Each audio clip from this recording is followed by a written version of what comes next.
If you are a first-time homebuyer, what should you expect on closing day? I'm Tiffany Weber, and I am a real estate attorney in Mooresville, North Carolina at Thomas & Weber.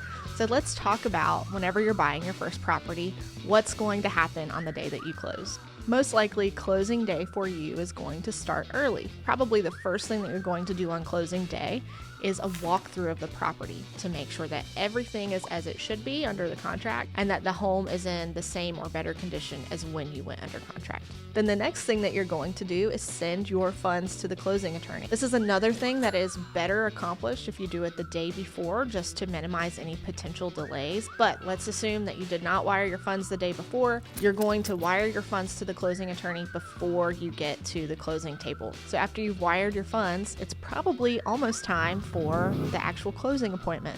So you are going to head to your attorney's office. Most likely your agent is going to be there. I would say in closings in our office, 95% of the time the agent attends closing. So you're coming to my office, you'll walk in, you'll be greeted by the receptionist. The receptionist will ask you for your photo ID. So make sure you bring your photo ID with you that's current, unexpired. You'll be led to most likely a conference room and seated. The attorney is going to come in with all of the paperwork. So if it's me, I'm going to come in, I'm going to ask you some housekeeping questions like your contact information, and then the attorney is going to get into the process of having you sign your closing documents. Now, if you are getting a loan, this includes typically an extensive loan package. Promissory note, which is your promise to pay the money back. Your deed of trust, which is the instrument that secures your promise to pay the money back. So we call this the if you don't pay, you don't stay document.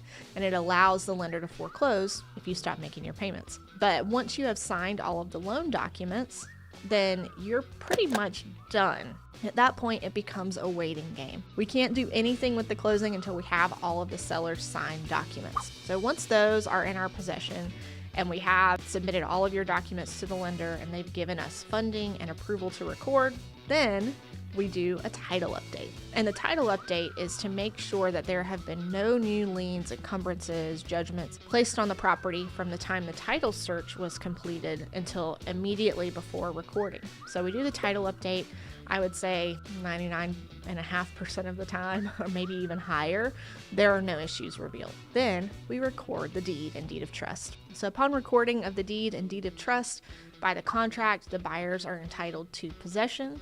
So you will then be allowed to get your keys. And that may come directly from the seller. Your agents may have worked out some other method for you to get your keys, or they may have been left at the attorney's office for you to pick up after recording. So you and your agent will be notified that the deed and deed of trust have been recorded, and that is your cue to start moving in. Now, there are some things that happen for the buyer after closing day. If you get a title policy, then your final title policy will be mailed to you, usually, 4 weeks, 6 weeks after the closing has been completed. But closing day wise, that's what happens. So hopefully that explained a little bit about what closing day will look like for a home buyer. And of course, ask your agent. So if you're a little nervous about how it's going to go, talk to your agent about what should I expect on closing day. So good luck on your closing. Again, I'm Tiffany Weber at Thomas & Weber in Mooresville, North Carolina, and I'll see you in the next video.